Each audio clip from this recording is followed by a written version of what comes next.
Hello students, this is Abhishek Karma and welcome to our channel विद्यास थलीवाले sir. So students, आज हम आपके लेकर आए हैं क्लास 8 सीबीएसई एनसीईआरटी का ज्योग्राफी का 4th चैप्टर एग्रीकल्चर। जी हाँ, इस ज्योग्राफी के 4th चैप्टर एग्रीकल्चर का हम आज 8th वीडियो लेक्चर लेकर आए हैं। जी हाँ स्टूडेंट्स, इसके पहले ज्योग्राफी के इस 4th चैप्टर के हम ऑलरेडी 7 वीडियो लेक्चर्स ला चुके हैं, जिसमें हमने बात की है टाइप्स ऑफ फार्मिंग सिस्टम, साथ ही साथ इकोनॉमिक एक्टिविटी जैसे कि प्राइमरी एक्टिविटीज, सेकेंडरी एक्टिविटी और टर्शरी एक्टिविटीज के बारे में। स्टूडेंट्स, इसके पिछले वाले वीडियो लेक्चर में हमने बात की थी टाइप्स ऑफ क्रॉप्स की, मेजर क्रॉप्स की। जी हाँ, जिसमें हमने बात की राइस की, वीट की, मिलेट की, है ना, इन क्रॉप्स की हमने बात की है। और आज के इस वीडियो लेक्चर में हम बात करने वाले हैं कॉटन की, जूट की, साथ ही साथ टी और कॉफी की बात करेंगे कि ये किस देशों में ज्यादा उगाए जाते हैं, इनका ग्रोइंग कंडीशंस क्या रिक्वायर होती हैं, ये सारी बातें हम करेंगे। तो स्टूडेंट्स, आज का वीडियो भी बहुत ज्यादा एग्रीकल्चर से नॉलेज से भरा होगा, तो वीडियो को एंड तक जरूर देखिएगा। तो चलिए बिना कोई समय गए आज के इस अमेजिंग वीडियो को हम शुरू करते हैं।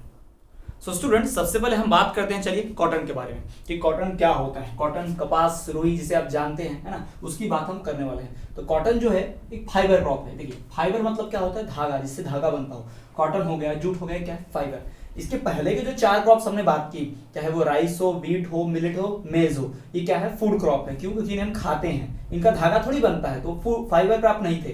लेकिन कॉटन और जूट है, ये फाइबर क्रॉप है, क्योंकि इसे हम क्या करते हैं? इसे धागा बनाते हैं। तो cotton and jute are fibre crops, rice, wheat, maize और millet are food crops, cotton, jute are fibre crops, है ना। तो इनकी हम बात करने वाले हैं। तो चलिए सबसे पहले हम देखते हैं कि कॉटन क्या होता है, उसकी ग्रोइंग कंडीशन क्या रिक्वायर है, किन कंडीशंस में ज्यादा अच्छे से कॉटन उग पाता है, और कॉटन का लीडिंग प्रोड्यूसर्स कौन है। तो चलिए देखिए, cotton grows best in black and alluvial soil. जी हाँ, जो कॉटन है वो ब्लैक और एलुवियल सॉइल में सबसे बेस्ट उगता है। ब्लैक सॉइल मतलब आपको समझ में आ रहा है, काली मिट्टी। आप देख सकते हैं मध्य प्रदेश, महाराष्ट्र, गुजरात, है ना, और कुछ कुछ छत्तीसगढ़ के पार्ट्स में भी क्या उगाया जाता है? कॉटन उगाया जाता है। यानी कॉटन जो है अच्छी तरह किसमें उगता है? ब्लैक सॉइल में। जी हाँ, ब्लैक सॉइल जो होती है वो बेस्ट होती है कॉटन के उगने के लिए, क्योंकि ब्लैक सॉइल पानी को ज्यादा समय तक स्टोर करके रखती है। The water holding capacity of water is more. आप देख पाएंगे जिस भी इलाके में ब्लैक सॉइल मिलती है, जैसे कि महाराष्ट्र हो गया, मध्य प्रदेश हो गया, गुजरात का कुछ पार्ट हो गया, या फिर हम छत्तीसगढ़ की बात कर लें, तो इन इलाकों में गर्मी बहुत ज्यादा होती है, बहुत ज्यादा हीट होती है, और बारिश साल भर नहीं होती, है ना। एक ही मौसम बारिश आती है फिर चली जाती है। तो क्या होता है, उस पानी को रोक कर रखना। बारिश जब हुई तो बरसात के पानी को अपने अंदर तक स्टोर करके रखना, इस कैपेसिटी को जरूर चाहिए। अब ये कैपेसिटी होती है किसमें? ब्लैक सॉइल में। इसीलिए ब्लैक सॉइल में क्या होता है? कॉटन उग पाता है। Students, black soil is more, या फिर कर सकते हैं परफेक्ट फॉर कॉटन सॉइल, है ना। कॉटन के लिए, कॉटन उगाने के लिए ब्लैक सॉइल जो है वो परफेक्ट होता है। इवन ब्लैक सॉइल को तो कॉटन सॉइल भी कहा जाता है, क्योंकि उसमें कॉटन ही सबसे अच्छे से उगता है। तो ये बात कर दी हमने कि कॉटन कहाँ पर और कैसे उगता है। दूसरी बात, इसे उगने के लिए कौन सी कंडीशन चाहिए? एंड सॉइल के अलावा इट रिक्वायर्स हाई टेम्परेचर, है ना। इसे क्या चाहिए? हाई टेम्परेचर चाहिए। साथ ही साथ हाई नहीं, लाइट रेनफॉल चाहिए। अब देखिए, इसके पहले जो हमने क्रॉप्स पढ़े थे, फूड क्रॉप्स, उसमें high temperature, high rainfall, high sunshine ऐसा चाहिए था। लेकिन अब यहाँ पर ऐसा नहीं है। यहाँ पे कंडीशंस अब वैरी करेंगी। कहीं पे टेम्परेचर ज्यादा तो रेनफॉल कम, कहीं पे रेनफॉल ज्यादा तो टेम्परेचर कम। इस तरह की कंडीशंस वैरी करने वाली हैं। देखिए, कॉटन को क्या लगती है? It needs high temperature, light rainfall, है ना, बारिश हल्की चाहिए, बहुत ज्यादा बारिश नहीं चाहिए, वरना ज्यादा बारिश से पौधे सड़ जाते हैं, इसके रूट सड़ जाती हैं। एंड 210 फ्रॉस्ट फ्री डेज, इसको बहुत ध्यान से सुनिए, फ्रॉस्ट फ्री डेज, यानी 210 दिन साल के कम से कम फ्रॉस्ट फ्री चाहिए।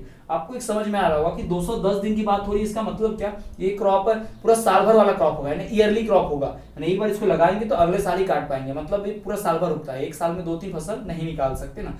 तो आपने देखा भी होगा कि कॉटन जो है वो जून जुलाई में लगाया जाता है, और कब इसको निकाला जाता है? जनवरी, फरवरी, मार्च आने तक इसको निकालते हैं, और उसके बाद फिर जून से तैयारी कर देते हैं। यानी कि दूसरी फसल बीच में कोई नहीं लगाई जाती, यानी वन सिंगल क्रॉप वाला प्रोडक्शन करता है ये, ठीक। तो फ्रॉस्ट फ्री डेज का मतलब ये होता है कि जब कोहरा ना हो, ओस ना पड़े, वरना क्या हो जाएगा? कॉटन खराब हो जाएगा। कॉटन में आप देखो, कॉटन के जो बर्ड्स रहते हैं, जो कपास होता है पूरा सॉफ्ट होता है, उसमें फाइबर होता है, अगर वो पानी से गीला होगा तो क्या हो जाएगा? सड़ जाएगा, खराब हो जाएगा। इसलिए क्या चाहिए कि वो सड़ना नहीं चाहिए, इसलिए क्या चाहिए? धूप चाहिए। धूप चाहिए मतलब सन तो उगता है पर कोहरा होता है, जिसकी वजह से धूप उन प्लांट्स तक नहीं पहुंच पाती बीच में। लेकिन ऐसा नहीं होना चाहिए, कम से कम साल के 210 दिन तो ऐसा नहीं होना चाहिए, बाकी दिन होगा चलेगा, है ना। तो क्या कहा कंडीशन है इसकी कि हाई टेम्परेचर चाहिए, लाइट रेनफॉल चाहिए, साथ ही साथ 210 Frost free days and bright sunshine, और चमकदार धूप चाहिए। अब फ्रॉस्ट फ्री मतलब 210 दिन कोहरा भी नहीं चाहिए, कोहरा नहीं चाहिए मतलब धूप तो आएगी, यानी कि ब्राइट सनशाइन भी चाहिए। साथ ही साथ टेम्परेचर, गर्मी बहुत पड़नी चाहिए, और रेनफॉल कैसी हो? लाइट हो, हल्की बारिश हो। तो ये कंडीशन अगर प्रेजेंट होगी तो क्या होगा, अच्छे से कॉटन उग पाएगा। ठीक, तीसरी condition, it is one of the main raw materials for cotton textile industry. जी हाँ, जो कॉटन टेक्सटाइल इंडस्ट्री होती है यानी कपड़ा उद्योग होता है जहां पर कपड़ा बनता है, फॉर एग्जांपल आप जानते हैं रेमंड टेक्सटाइल। जी हाँ, तो इन कंट्री इंडस्ट्रीज में क्या होता है, धागा बनता है ना। तो धागा बनने के लिए क्या चाहिए होगा, कॉटन। कॉटन से धागा, फिर धागे से क्लॉथ, और क्लॉथ से फिर हम देखते हैं क्लॉथ से कुछ भी शर्ट पैंट जो भी क्लॉथ पीसेस बनाने हैं वो बनाए जाते हैं। तो आपको ध्यान क्या रखना है, टेक्सटाइल का मतलब होता है धागा। टेक्सटाइल का मतलब क्या होता है, धागा। तो टेक्सटाइल में धागा बनता है और धागा कैसे बनेगा, कॉटन से, है ना। तो इसी को कॉटन टेक्सटाइल इंडस्ट्री का रॉ मटेरियल कौन प्रोवाइड करता है, तो कॉटन प्रोवाइड करता है। याद रखिएगा, टेक्सटाइल इंडस्ट्रीज को रॉ मटेरियल कौन प्रोवाइड करता है, कॉटन। यानी कपास जो है खाने के लिए नहीं उगाया जाता है, कपास से कपड़े बनते हैं, फाइबर बनता है, धागा बनता है, इसलिए तो इसे क्या कहा गया है, फाइबर क्रॉप कहा गया है स्टूडेंट्स। ठीक, अब बात करते हैं कि कॉटन का लीडिंग प्रोड्यूसर कौन है, कौन सबसे ज्यादा कॉटन उगाता है। तो leading producer of cotton are China, USA, India, Pakistan, Brazil and Egypt. ये कंट्रीज जो हैं कॉटन की वर्ल्ड की लीडिंग प्रोड्यूसर्स हैं। आप देख भी पाएंगे कि इन कंट्रीज में जैसे कि चाइना हो गया, यूएसए हो गया, इंडिया हो गया, इन कंट्रीज में बहुत ज्यादा इंडस्ट्रियलाइजेशन है, टेक्सटाइल इंडस्ट्री बहुत ज्यादा है, बहुत सारे टेक्सटाइल मिल्स हैं जिसकी वजह से वहां पे बहुत लोगों को जॉब मिलती है, बहुत सारी फैक्ट्रीज चलती हैं कॉटन टेक्सटाइल के ऊपर। जबकि कुछ कंट्री जैसे कि पाकिस्तान हो गया, इजिप्ट हो गया, ब्राजील हो गया, ये कंट्रीज इंडस्ट्री ज्यादा नहीं बनाती, ये कॉटन उगा के दूसरे कंट्रीज को बेच देती हैं, यानी क्या करती हैं, एक्सपोर्ट करती हैं। तो यहाँ पर हम देख पा रहे हैं कि कॉटन को उगने के लिए कंडीशन जो चाहिए वो क्या चाहिए, ब्लैक सॉइल चाहिए। ठीक, ब्लैक और एलुवियल सॉइल। दूसरी बात कि यहाँ पर टेम्परेचर हाई चाहिए, रेनफॉल लाइट चाहिए, 210 फ्रॉस्ट फ्री डेज चाहिए, साथ ही साथ ब्राइट सनशाइन चाहिए। ये कंडीशन होगी तो क्या अच्छा होगा, कॉटन। दूसरी बात कि it is the main raw material for cotton textile industries. Cotton textile industry के लिए क्या है, बहुत ही मेन रॉ मटेरियल है। इसके बिना धागा नहीं बनेगा, धागा नहीं बनेगा तो कपड़ा नहीं बनेगा और कॉटन टेक्सटाइल इंडस्ट्रीज नहीं चलेगी। यानी इंडस्ट्री को रन करने के लिए कॉटन बहुत जरूरी है, हमें उगाते रहना पड़ेगा, तब लोगों की जॉब रहेगी और इंडस्ट्री चलेगी। ठीक, और इसके उगाने में, कॉटन को उगाने में, प्रोड्यूस करने में सबसे ज्यादा आगे कौन है, तो हम बात करें यूएसए की, चाइना की, इंडिया की, पाकिस्तान की, ब्राजील, इजिप्ट, ये जो है लीडिंग प्रोड्यूसर है किसके, कॉटन के पूरे वर्ल्ड में। This is the conditions and various factors for growing cotton. चलिए स्टूडेंट्स, अब हम बात करते हैं जूट की, कि जूट की कंडीशंस क्या होती है रिक्वायर्ड, कैसे कंडीशन वो उगता है। देखिए, jute is also known as golden fibre. Golden मतलब से सुनहरा फाइबर धागा कहा जाता है। क्यों, आपने देखा होगा जूट जो है वो हल्का गोल्डन कलर का होता है, शाइन करता है, यानी जूट की बोरियां हो गई, है ना। खादी क्लॉथ भी आपने सुना होगा, खादी कपड़ा कैसे बनता है, तो कुछ उसी टाइप में शाइन इसमें आता है, गोल्डन कलर का शाइन इसमें आता है। तो जूट को क्या कहते हैं, गोल्डन फाइबर कहते हैं। Jute is also known as golden fibre. Actually इसका फाइबर कैसे बनता है आपको बताते हैं। जूट की ऐसी डंडी होती है, तना होता है पौधा, तो क्या होता है उस पौधे को जब पीटा जाता है, मतलब उसको तोड़ा जाएगा ना, तो ये बारी बारी ऐसे पीसेस में, सबने बांस देखा होगा, बांस की ऐसे कमचियां बन जाती है, पतली पतली ऐसी, मोटे बांस को काटते हैं, तोड़ते हैं, तो फाड़ते हैं, तो सेम जूट के साथ होता है। बट जूट में पतले रेशे होते हैं धागे जैसे, उसी का धागा बनाया जाता है ना। तो jute is also known as golden fibre. Jute को किस नाम से जानते हैं, गोल्डन फाइबर के नाम से। दूसरी बात, it grows based in high temperature, heavy rainfall and humid climate. इसको टेम्परेचर भी हाई चाहिए, बारिश भी ढेर चाहिए, हाई रेनफॉल और साथ साथ ह्यूमिड क्लाइमेट, यानी क्लाइमेट ऐसा हो जो खुश्क हो, यानी ज्यादा उसमें नमी ना हो, यानी कि गर्मी पड़ती हो, उमस होती है, उस तरह के क्लाइमेट इसको चाहिए। ठीक, it grows based in high temperature, heavy rainfall and humid climate. किसकी बात कर रहे हैं हम, जूट की। जूट को क्या बोलते हैं, गोल्डन फाइबर। दूसरी बात, इसको टेम्परेचर, क्लाइमेट, ये सब कैसा चाहिए, बहुत ही मतलब हैवी ही चाहिए, हार्ड ही चाहिए, यानी हाई टेम्परेचर, हैवी रेनफॉल और ह्यूमिड क्लाइमेट चाहिए जूट को ग्रो करने के लिए। तीसरी बात, कौन सी मिट्टी में ज्यादा अच्छा उगता है, तो एलुवियल सॉइल में। जी हाँ, it grows well in alluvial soil. Jute जो है एलुवियल सॉइल में बहुत ही बेस्ट ग्रो करता है। It grows well in alluvial soil, है ना। इसे एलुवियल सॉइल ही चाहिए उगने के लिए, it requires alluvial soil to grow. ठीक, और तो और ट्रॉपिकल कंट्रीज जैसे कि the tropical countries like India and Bangladesh are the leading producers of jute. जी हाँ, जो जूट प्रोडक्शन में है वो बांग्लादेश टॉप पे आता है, फर्स्ट रैंक पे आता है, और इंडिया सेकंड रैंक पे। एक्चुअली जूट उगता तो बहुत ज्यादा बांग्लादेश में है, पर वो सारा एक्सपोर्ट करता है, भेज देता है इंडिया को, तो क्योंकि उसके पास फैक्ट्रीज नहीं है। बांग्लादेश और इंडिया जब एक में थे आजादी से पहले 1947 के पहले, तो सबसे ज्यादा जूट जो है इंडिया ही प्रोड्यूस करता था, क्योंकि बांग्लादेश भी इंडिया में था। तो ज्यादा जूट प्रोड्यूस, इससे थोड़ा सा दलदली इलाका चाहिए, दलदली मतलब मार्शी एरिया चाहिए होते हैं, जहां पर बहुत ज्यादा बारिश तो होती हो, पानी भी बहुत ज्यादा हो, लेकिन साथ ही साथ जमीन जो थोड़ी नरम चाहिए, तो जूट वहाँ बहुत अच्छा उग पाता है। तो ये कंडीशन कहाँ पाई जाती है? वेस्ट बंगाल, कोलकाता, बांग्लादेश के आसपास, है ना। तो इन कंडीशन में ज्यादा अच्छा जूट उगता है। जूट की बोरियां वगैरह सब, जूट का कपड़ा भी बनता है, जूट के थैले बनते हैं, बोरियां बनती हैं, पैकिंग मटेरियल बनता है।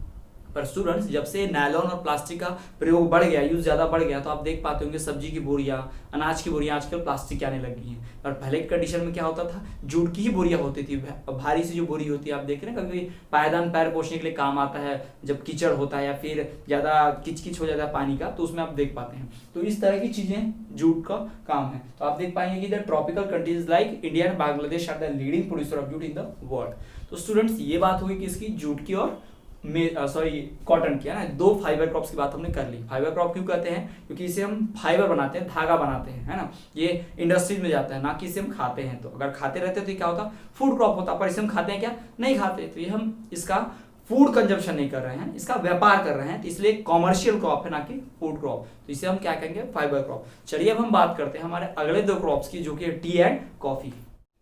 सो स्टूडेंट्स, कॉटन और जूट के बारे में बात कर लेने के बाद चलिए अब हम जानते हैं टी के बारे में और कॉफी के बारे में, कि कॉफी क्या है, टी क्या है, ये कैसे उगाई जाती है, कहां पर ज्यादा उगाई जाती है, कौन सी कंट्री पूरे वर्ल्ड में लीडिंग प्रोड्यूसर है टी में और कॉफी में। तो चलिए हम एक एक करके पढ़ेंगे कॉफी और टी के बारे में। तो सबसे पहले हम जानते हैं कॉफी के बारे में, कि कॉफी किस कंडीशन में उगाई जाती है, कैसी कंडीशन उसके लिए जरूरी है, उन सब की बात हम करते हैं। तो देखिए, कॉफी जो है और टी जो है वो एक बीवर्ज क्रॉप है। बीवर्ज क्रॉप क्या होता है? पेय पदार्थ। बीवर्ज क्रॉप का मतलब क्या होता है? पेय पदार्थ। इसको खाया नहीं जाता, है ना, इसे क्या किया जाता है? पिया जाता है। तो जिन क्रॉप्स को पीने के लिए इस्तेमाल करते हैं उसे हम क्या कहते हैं? बीवर्ज क्रॉप, यानी कि पेय पदार्थ कहते हैं। जो पीने वाली जो फसलें होती है उसे हम कहते हैं। तो एक बात याद रखिए, जिसे हम खाते हैं फूड क्रॉप, राइस, ज्वार, मिलेट, है ना, और मेज, राइस, व्हीट, मिलेट, मेज, ये फूड क्रॉप थे क्योंकि इन्हें हम खाते थे। फिर बात की हमने कॉटन और जूट की। कॉटन और जूट ना खाते हैं ना ही पीते हैं, उससे तो धागा बनता है, तो फाइबर क्रॉप हो गई। फिर आता है कॉफी और टी, इससे ना खाया जाता है, इससे ना धागा बनता है, इसे पेय पदार्थ के रूप में इस्तेमाल करते हैं, पीने के रूप में इस्तेमाल करते हैं। तो क्या होगा? बीवर्ज क्रॉप। ठीक, तो हमने ये क्रॉप्स के टाइप भी पढ़ लिए एक तरह से, कि जो क्रॉप्स हमें फाइबर बनाने के काम आते हैं उसे हम फाइबर क्रॉप कहते हैं। जैसे कि इंपॉर्टेंट हमारे एग्जाम्पल क्या है? कॉटन और जूट। जो क्रॉप्स हम खाने के इस्तेमाल में लाते हैं, जैसे कि फूड के रूप में, तो कॉटन क्या हो गया हमारा? मिलेट्स हो गया, राइस हो गया, व्हीट हो गया, मेज हो गया। ये क्या है? हमारे फूड क्रॉप्स हैं। ऐसे क्रॉप जिसे हम पीने के रूप में इस्तेमाल करते हैं, ना खाते हैं ना फाइबर बनाते हैं, तो उसे हम क्या कहते हैं? बीवर्ज क्रॉप कहते हैं। बीवर्ज क्रॉप मतलब पेय पदार्थ, है ना। तो आपके सामने दो एग्जांपल है, कॉफी का और किसका एग्जांपल है? टी का। तो स्टूडेंट्स, आई होप कि आपको क्लियर हो गया होगा कि फूड क्रॉप क्या होता है, फाइबर क्रॉप क्या होता है, बीवर्ज क्रॉप क्या होता है, ये आपको ध्यान रखना है। फिर आता है कमर्शियल क्रॉप। कमर्शियल क्रॉप का मतलब तो आप जानते हैं कि ऐसा क्रॉप जिसे हम व्यापार करने के लिए, ट्रेड करने के लिए उगाते हैं, तो उसे हम कहते हैं कमर्शियल क्रॉप। ठीक, तो ये चार टाइप के क्रॉप्स होते हैं, टाइप हम एक बार पढ़ लेंगे, पर फिलहाल हम देखते हैं कॉफी के बारे में। तो कॉफी जो है, it grows well on hill slopes with warm and wet climate. ये पहाड़ की जो चोटियां होती हैं, स्लोप्स होती है ना, जैसे ये माउंटेन है, कि माउंटेन का जो स्लोप है ना, यहाँ पर क्या उगाया जाता है? कॉफी। ऐसा क्यों? इसे पानी ज्यादा चाहिए भी, पानी जो है जमा नहीं होना चाहिए, यानी इससे ज्यादा पानी चाहिए, लेकिन वो पानी हमेशा ज्यादा चाहिए भर भर के, लेकिन जमा नहीं होना चाहिए। अगर पानी जमा होगा तो रूट सड़ जाएंगे। तो क्या होता है? यहाँ बारिश तो खूब होती है पहाड़ों पर, खूब बारिश होती है इस पहाड़ों पर, है ना। आप साउथ के पहाड़ों पर देख लो, कर्नाटका हो गया, इन एरियाज में बहुत बारिश होती है। बट प्रॉब्लम ये है कि बारिश होने के साथ ही बारिश स्लोप पे रहती है, तो पहाड़ के नीचे गिर जाता है सारा पानी। यानी जब ज्यादा पानी चाहिए तो इनको पानी मिलता है, लेकिन पानी जमा नहीं रहता। इससे क्या होता है? जो कॉफी है बहुत अच्छी उग पाती है। तो याद रखिएगा, आपने अक्सर मूवीज में देखा होगा, है ना, कि आप पहाड़ों के ऊपर ऐसा लाइन लाइन बना होता है। कैसे होता है वो? पहाड़ों के ऊपर आप देखते हैं कि ऐसे लाइन लाइन से उगे होते हैं ना, ऐसे चाय कॉफी, है ना, चाय के बागान, कॉफी के बागान से उगे होते हैं, तो वही उगाया जाता है। ठीक, तो coffee grows well on hill slopes with warm and wet climate. Warm का मतलब क्या हो गया? बहुत ही रूखा, और वेट मतलब कहते हैं कि गीला क्लाइमेट, मतलब चिपचिपा होना चाहिए, मॉइस्चर होना चाहिए, यानी उमस होनी चाहिए, लेकिन चिपचिपा भी होना चाहिए पास पूरे इन्वायरमेंट में। ठीक, coffee grows well on hill slopes with warm and wet climate. दूसरी बात, it also requires well drained loamy soil. इसे और भी क्या चाहिए? वेल ड्रेन्ड लूमी सॉइल चाहिए। वेल ड्रेन्ड मतलब अच्छी से सींची हुई, यानी खूब बारिश होनी चाहिए, और लूमी सॉइल होना चाहिए, LOAMY, लूमी सॉइल भी होनी चाहिए। अगर ये सॉइल मिलेगी तो ही तो ही कॉफी अच्छा उग पाएगा। तो कॉफी के लिए दो कंडीशन बड़ी रिक्वायर्ड है। पहला ये कि कहाँ उगेगा अच्छा? हिल स्लोप्स पे, और wet climate, warm and wet climate. दूसरी बात ये वेल ड्रेन लूमी सॉइल होनी चाहिए, यानी इसको मिट्टी कैसे चाहिए, लूमी सॉइल चाहिए, वेल ड्रेन लूमी सॉइल चाहिए, अच्छी तरह पानी सिंची की हुई वेल ड्रेन लूमी सॉइल। दूसरा, it grows on hill slopes with warm and wet climate, warm and wet climate. दूसरा, वेल ड्रेन लूमी सॉइल। ये दो कंडीशन मस्ट है क्या उगाने के लिए, कॉफी उगाने के लिए। ठीक, कॉफी प्रोड्यूसर में जो लीडिंग है, Brazil is the leading producer of coffee in the world. पूरे वर्ल्ड में जो कॉफी उगाई जाती है कहाँ पर, ब्राजील में। बट स्टूडेंट्स, इंडिया की जो कॉफीज है ना वो बहुत ही बेस्ट क्वालिटी की होती है। इंडिया की पूरे वर्ल्ड में सबसे बेस्ट क्वालिटी का जो कॉफी उगता है कहाँ मिलता है, इंडिया में मिलता है। तो इंडिया बहुत सारा उगाता भी, साथ ही साथ एक्सपोर्ट भी करता है, बनाता है खुद की कंजम्पशन के लिए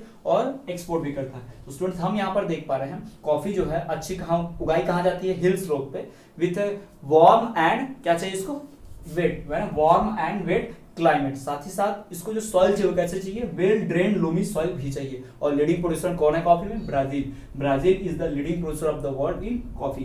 तो ये बात होगी कॉफी के बारे में ना। कॉफी क्या है, बीवर्ज क्रॉप है। अब हम यही सारी बातें जानेंगे टी के बारे में, टी क्या है, कैसी क्रॉप है, किस तरह से उसमें उगाया जाता है, किस तरह से टी उगती है, इसकी बात हम करते हैं। चलिए देखते हैं टी के बारे में। तो tea is a beverage crop grown in plantation, grown on plantation.